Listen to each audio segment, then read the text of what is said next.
नमस्कार बच्चों, गायत्री विद्या मंदिर के YouTube चैनल की ऑनलाइन क्लासेज में आप सबका स्वागत है। आपकी कक्षा 10 की हिंदी की क्लास में हम पढ़ने जा रहे हैं गद्य खंड से पहला पाठ भारतेंदु हरिश्चंद्र। तो बिल्कुल इसके लिए मैं आपको कहना चाहूँगी कि यदि आप सबने पाठ्य पुस्तकें यदि खरीद ली हैं तो आप इसे पढ़ते समय अपने पास लेकर बैठे, ये पाठ खोल कर के बैठें। यदि आपको स्पष्ट वीडियो में नहीं दिखाई दे रहा है तो बिल्कुल आवाज़ के साथ आप अपनी किताब से पढ़ सकते हैं। आवाज़ सुनने के साथ ही साथ किताब से पढ़ करके आप समझ सकते हैं। तो बिल्कुल किताब लेकर बैठे हैं आप। तो यहाँ हम पढ़ने जा रहे हैं भारतेंदु हरिश्चंद्र जी का निबंध पढ़ने जा रहे हैं, जिसमें यानी कि भारतेंदु जी की जो विनोद प्रिय प्रवृत्ति का प्रतिनिधि उदाहरण है। भारतेंदु जी ने हास्य व्यंग्यात्मक शैली में बहुत ही रोचक निबंध जो है वो लिखा है। बड़ा ही आनंद आएगा आपको पढ़ने में। तो निबंध शुरू होने से पूर्व हम भारतेंदु हरिश्चंद्र जी का जीवन परिचय पढ़ लेते हैं। तो भारतेंदु हरिश्चंद्र का जन्म सन 1850 में काशी के एक प्रतिष्ठित परिवार में हुआ था। इनके पिता श्री गोपाल चंद्र भी हिंदी के अच्छे कवि थे। भारतेंदु जी के बाल्यकाल में ही उनके पिता का आकस्मिक देहावसान हो गया और वे उस विपुल संपत्ति के एकमात्र उत्तराधिकारी रह गए। उन्होंने अपनी संपत्ति लोक सेवा और साहित्य सेवा में के कार्यों में लगा दी। उनके द्वारा स्थापित किया हुआ हाई स्कूल अब बनारस में हरिश्चंद्र कॉलेज के नाम से चल रहा है। वे जन्म से ही कुशाग्र बुद्धि यानी कि बहुत तेज बुद्धि और प्रतिभाशाली थे। कविता करने का शौक़ उन्हें बचपन से ही था। 16 वर्ष की आयु होने पर तो उन्होंने ग्रंथ रचना आरंभ कर दी, यानी कि बाल्यावस्था से ही लेखक जो है उन्होंने लिखने का काम शुरू कर दिया था। लगभग 35 वर्ष की अल्प आयु में ही सन 1885 ईस्वी में उनका स्वर्गवास हो गया। इतनी कम उम्र लेकर आए थे, शायद इसीलिए इतने कुशाग्र बुद्धि थे और बाल्यावस्था से ही इन्होंने लिखना प्रारंभ कर दिया था। भारतेंदु को वर्तमान हिंदी गद्य का प्रवर्तक माना गया है। भाषा और साहित्य दोनों पर उनका स्थायी प्रभाव पड़ा है। उन्होंने गद्य की भाषा को परिमार्जित बोले तो उसको कहेंगे हम परिमार्जित यानी शुद्ध रूप बनाया भाषा का, उसको परिष्कृत किया, उसमें से अशुद्धियों को मिटाया, उसमें से त्रुटियों को खत्म किया। उन्होंने गद्य की भाषा को परिमार्जित कर उसे मधुर और स्वच्छ बनाया। वे सुधारवादी थे। प्राचीन और नवीन का सामंजस्य इनकी तालमेल भारतेंदु जी की सबसे बड़ी विशेषता रही है। पुराना और नया इन्होंने आधुनिक और प्राचीन दोनों का क्या किया है, तालमेल सामंजस्य बिठाने का काम किया। आपकी भाषा में संस्कृत के तत्सम शब्दों की ही बहुतायत है, यानी कि संस्कृत के तत्सम शब्द जो मूल रूप में संस्कृत शब्द हैं उन शब्दों का अधिकांशतः प्रयोग हुआ है इनके साहित्य में। लोकोक्तियों और मुहावरों के प्रयोग से उनकी भाषा में और भी लालित्य यानी सुंदरता, प्रभाव, आकर्षण, रोचकता आ गई है। स्थान स्थान पर रोचकता बढ़ाने के लिए उन्होंने हास्य और व्यंग्य के भी प्रयोग किए हैं। उनकी देश सेवा और साहित्य सेवा से प्रभावित हो उस युग की जनता ने उन्हें भारतेंदु की भारतेंदु अर्थात भारत का चंद्रमा, भारतेंदु की उपाधि से सुशोभित किया। इनकी रचनाएं देखें, इनकी मैगज़ीन देखें, इनकी जो है इनकी रचनाएं और मैगज़ीन पत्रिकाएं जिनका इन्होंने संपादन किया। इन्होंने कवि वचन सुधा हरिश्चंद्र मैगज़ीन का संपादन किया। भारतेंदु ने कुल मिलाकर 175 ग्रंथ लिखे हैं, जिनमें बहुत से केवल अनुवाद है, यानी दूसरी भाषाओं में लिखे गए ग्रंथों का इन्होंने अनुवाद किया। इनके द्वारा लिखे गए नाटकों का हिंदी संसार में बड़ा आदर है। उनमें वैदिकी हिंसा न भवती, कर्पूर मंजरी, सत्य हरिश्चंद्र, चंद्रावली नाटिका, भारत दुर्दशा, अंधेर नगरी, नील देवी, मुद्रा राक्षस आदि बहुत प्रसिद्ध है। तो आइए अब हम बात करते हैं इस पाठ के संबंध में। तो प्रस्तुत निबंध भारतेंदु जी की विनोद प्रिय यानी कि हास्य व्यंग्य प्रधान विनोद प्रिय प्रवृत्ति का प्रतिनिधि उदाहरण है। इसमें उन्होंने तत्कालीन समाज का एक व्यंग्यपूर्ण चित्र अपनी हास्य व्यंग्यात्मक शैली में प्रस्तुत किया है। संसार में प्रत्येक मनुष्य अपने यश के लिए क्या क्या प्रयत्न करता है, वह अपना नाम अमर करने के लिए किस प्रकार लालायित रहता है, यही इस पाठ का वरेण्य विषय है। यानी कि इस पाठ की विषय वस्तु है कि व्यक्ति जो है अपना नाम कमाने के लिए किस किस प्रकार के कार्य करता है। समाज, धर्मांधता यानी धर्म के पीछे अंधा, स्वार्थपरता यानी कि अपने स्वार्थ को सर्वोपरि मानना, स्वार्थ पूरा करने के लिए कुछ भी करना, स्वार्थपरता तथा अंग्रेजी शासन की अत्याचारपूर्ण नीति से किस प्रकार जर्जरित हो गया था। जर्जरित यानी कि खंडित हो गया था, टूट बिखर चुका था, कमज़ोर हो गया था, दुर्बल हो गया था, तथा शिक्षा के पवित्र क्षेत्र में भी लोग क्या सोचते थे, इन बातों का व्यंग्यमय चित्र यहाँ प्रस्तुत किया है। यानी कि व्यंग्यात्मक शैली में लिखा गया अत्यधिक रोचक निबंध है आचार्य भारतेंदु हरिश्चंद्र जी का एक अद्भुत अपूर्व स्वप्न। अद्भुत यानी कि अनोखा, अपूर्व यानी कि इससे पहले ऐसा और कोई नहीं हुआ स्वप्न यानी सपना। देखें तो शुरू करते हैं हम निबंध। आज रात्रि को पर्यंक पर जाते ही, देखें हम लेखक परिचय में हम पढ़ते आए हैं, क्या पढ़ते आए हैं हम, ये पढ़कर आए हैं हम कि भारतेंदु हरिश्चंद्र जी की जो भाषा है उसमें संस्कृतनिष्ठ शब्दों का अधिक से अधिक प्रयोग हुआ है। हाँ, तो देखें पर्यंक यानी पलंग, संस्कृत शब्द। पर्यंक पर जाते ही अचानक आँख लग गई।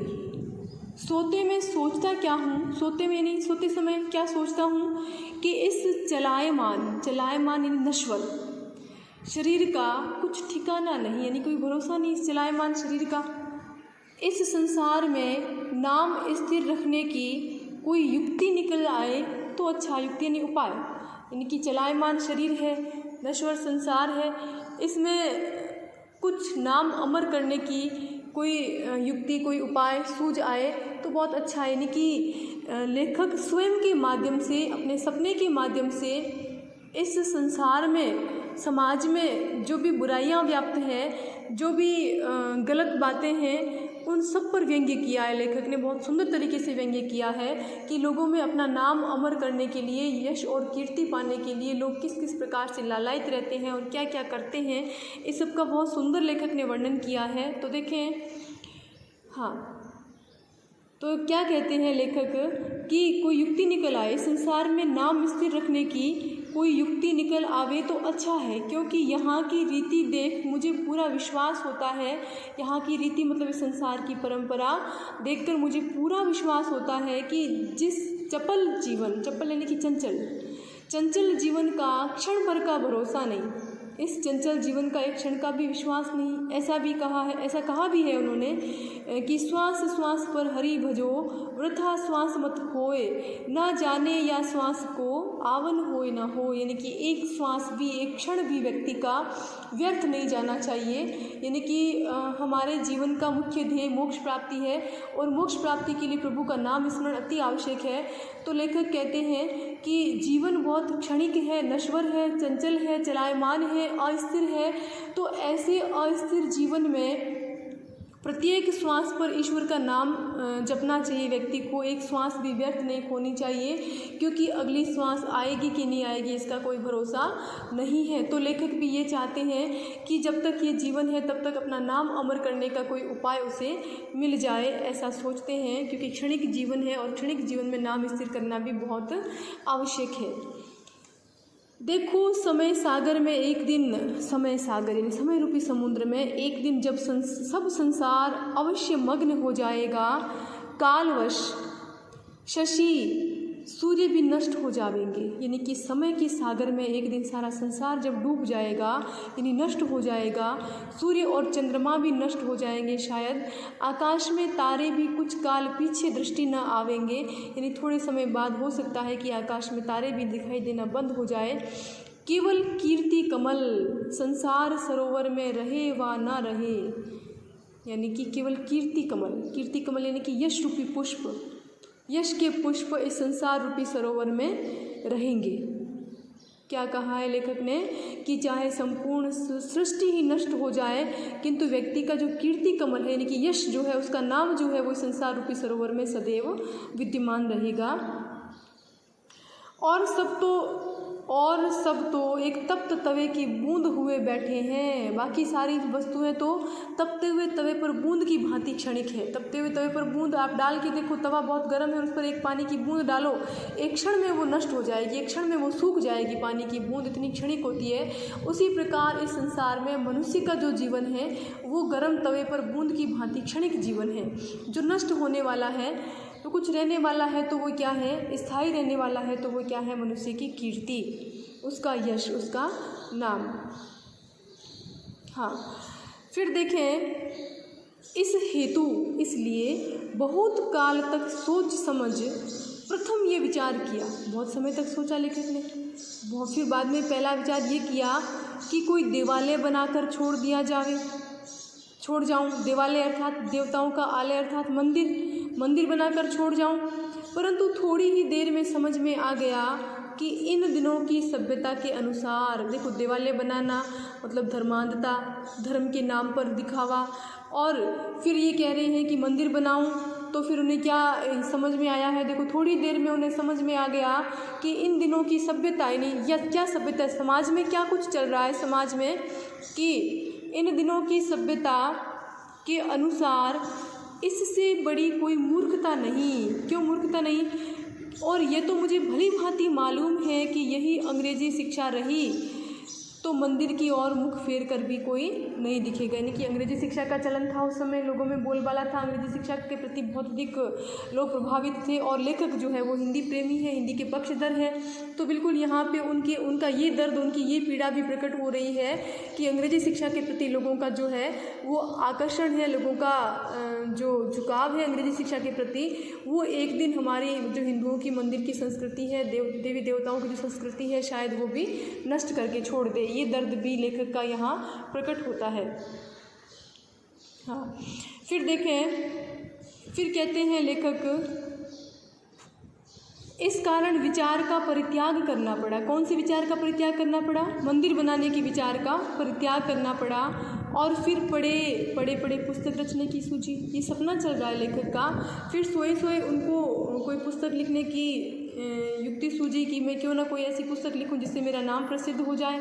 परंतु इस विचार में बड़े कांटे निकले, कांटे नहीं, व्यवधान, बाधाएं निकले, क्योंकि बनाने की देर न होगी कि क्रिटिक यानी आलोचक, ये अंग्रेजी शब्द आया है, क्रिटिसिज्म यानी आलोचना, क्रिटिक यानी कि आलोचक, कीट यानी कीड़े, यानी कि आलोचना रूपी कीड़े काट करके उसे आधी से अधिक निगल जाएंगे। यानी कि यदि मैंने पुस्तक रचना की तो पुस्तक रचना करने की देर होएगी, प्रकाशित होने की देर होएगी, और जैसे ही प्रकाशित होकर के आएगी, आलोचक जो है वो कीड़ों की भांति उसे काट करके आधी से ज़्यादा निगल जाएंगे। यानी कि मेरी पुस्तक की आलोचना कर करके और यश के स्थान पर अपयश ही मुझे प्राप्त होगा, ऐसा सोचते हैं लेखक। यश के स्थान पर शुद्ध अपयश प्राप्त होगा। शुद्ध अपयश यानी प्योर अपयश मिलेगा, उसमें किसी प्रकार का बनावटीपन नहीं होगा।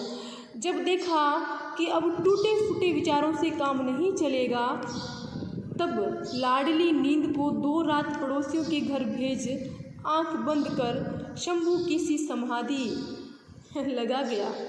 लाडली नींद को पड़ोसियों के घर भेजकर, कहने का आशय ये है कि सपने में उन्हें कोई अच्छा विचार नहीं सूझा तो उन्होंने नींद से जगे, बिल्कुल नींद नहीं आने दी उन्होंने, और बिल्कुल सजग होकर के उन्होंने भगवान शिव की भांति चरम समाधि में लीन होकर के सोचने लगे कि अब उन्हें क्या करना चाहिए।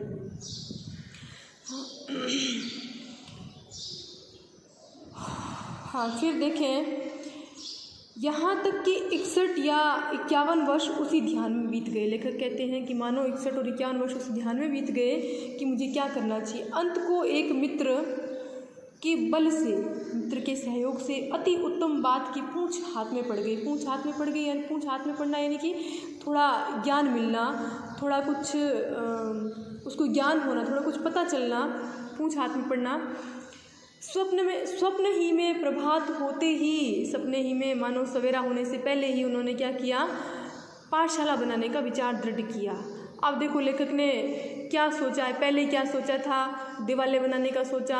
यानी कि लेखक ने, प्रश्न ये बनता है बिल्कुल आपके कि लेखक ने अपना नाम अमर करने के लिए, कीर्ति पाने के लिए क्या क्या उपाय सोचे और अंत में उन्होंने क्या निर्णय लिया। तो बिल्कुल पहले उन्होंने दिवाले बनाने का सोचा और फिर वापस उसको कैंसिल क्यों किया, वो बात भी आपको पता होनी चाहिए। बिल्कुल प्रश्न बन सकता है कि क्या क्या उपाय सोचे और उन्हें क्यों उन्होंने उन उपायों को निरस्त करके और फिर क्या अंतिम में क्या उपाय सोचा उन्होंने। तो उन्होंने पहला उपाय ये सोचा दिवाले बनाने का, किंतु उन्हें लगा कि अंग्रेजी शिक्षा के प्रसार के चलते मंदिर की तरफ कोई देखेगा भी नहीं, यानी कि इस समय में मंदिर बनाना सबसे बड़ी मूर्खता होगी।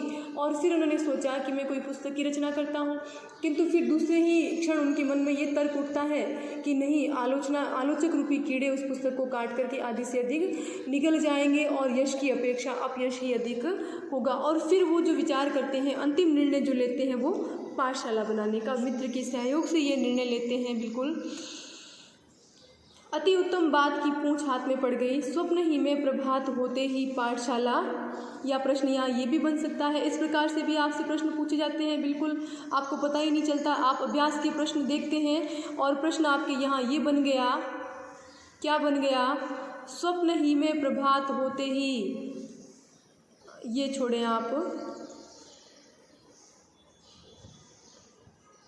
अंत को एक मित्र के बल से अति उत्तम बात की पूंछ हाथ में पड़ गई। कथन का आशय स्पष्ट कीजिए। एक अद्भुत अपूर्व स्वप्न पाठ के आधार पर कथन को स्पष्ट कीजिए। तो बिल्कुल देखें क्या था, लेखक पलंग पर जाते ही उन्हें नींद आ जाती है। इतना भले आप ना लिखें, लेकिन आप इतना अवश्य लिखेंगे, इतना ज़रूर लिखेंगे आप कि लेखक भारतेंदु हरिश्चंद्र को इस अस्थिर संसार में अपना नाम स्थिर करने के लिए, अपने यश कमाने के लिए, कीर्ति अर्जित करने के लिए, कुछ बनाने का उपाय, नाम अर्जित करने के लिए कुछ उपाय सोच रहे थे। और वो उपाय सोचते सोचते उन्हें जो 2 उपाय, उन्हें पहले मंदिर बनाने का सोचा, किंतु फिर सोचा कि अंग्रेजी शिक्षा के प्रसार के चलते मंदिर की तरफ कोई आँख उठाकर नहीं देखेगा, मूर्खता होगी ये मंदिर बनाना। फिर सोचते हैं कि पुस्तक की रचना की जाए, किंतु दूसरे क्षण उनके मन में विचार आता है कि आलोचक रूपी कीड़े जो है उस पुस्तक को काट करके निगल जाएंगे और यश की अपेक्षा अपयश ही मिलेगा। और अंतिम में मित्र के बल से अति उत्तम बात की पूंछ हाथ में पड़ गई, यानी कि मित्र के सहयोग से उन्होंने क्या सोचा, उन्होंने सोच लिया ये कि अब वो क्या करेंगे, अपना नाम अमर करने का एक बहुत सटीक और प्रभावशाली उपाय उनके हाथ लग गया था। उन्हें उसका ज्ञान हो गया था, यानी कि उन्होंने पाठशाला बनाने का सोच लिया था। अपना नाम कमाने के लिए उन्होंने, भारतेंदु हरिश्चंद्र ने, लेखक ने पाठशाला बनाने का निर्णय लिया। ठीक है, बिल्कुल ऐसे प्रश्न बनते हैं, तो आप थोड़ा ध्यान से पढ़ें। प्रत्येक पंक्ति से प्रश्न कहीं से भी बन सकता है। तो स्वप्न ही में प्रभात होते ही पाठशाला बनाने का विचार दृढ़ किया। ठीक है, उन्होंने मजबूती से, दृढ़ता से ये सोच लिया, तय कर लिया कि अब वे क्या करेंगे, अपना नाम अमर करने के लिए पाठशाला का निर्माण करेंगे। परंतु जब थैली में हाथ डाला तो केवल 11 गाड़ी ही मुहरें निकली, यानी कि उनके पास पैसा कम था। बिल्कुल उनके पास पैसा इतना नहीं था जितने से वो पाठशाला बना सकते हैं। आप जानते हैं इतने में मेरी अपूर्व पाठशाला का एक कोना भी नहीं बन सकता था, यानी कि इतने धन से तो मेरी इस अपूर्व पाठशाला, यानी पाठशाला भी उन्हें अपूर्व बनानी थी जैसी इससे पहले कभी नहीं बनाई गई हो, एक कोना भी नहीं बन सकता। तो फिर मैंने क्या किया, जिसने निदान अपने उसके निदान के लिए अपने इष्ट मित्रों की सहायता भी लेनी पड़ी। अपने जो खास मित्र थे उनकी सहायता ली लेखक ने। ईश्वर को कोटि कोटि धन्यवाद देता हूँ, कोटि कोटि नहीं, करोड़ों करोड़ों धन्यवाद, यानी बहुत अधिक धन्यवाद कि जिसने हमारी सुनी। यदि ईंटों के ठोर मुहर चुनवा लेते, ईंटों के ठोर यानी जगह पर ठिकाने, यदि ईंटों की जगह पे मुहर चुनवा लेते तब भी तो 10-5 रेल रुपए और खर्च पड़ते। यानी कि उन मित्रों की सहायता से उनके पास बहुत अधिक पैसा जमा हो गया और यदि वे ईंटों की जगह पे मुहरें चुनवा लेते तो भी उनके पास पैसे बच सकते थे। होते होते सब हरि कृपा से बनकर ठीक हुआ।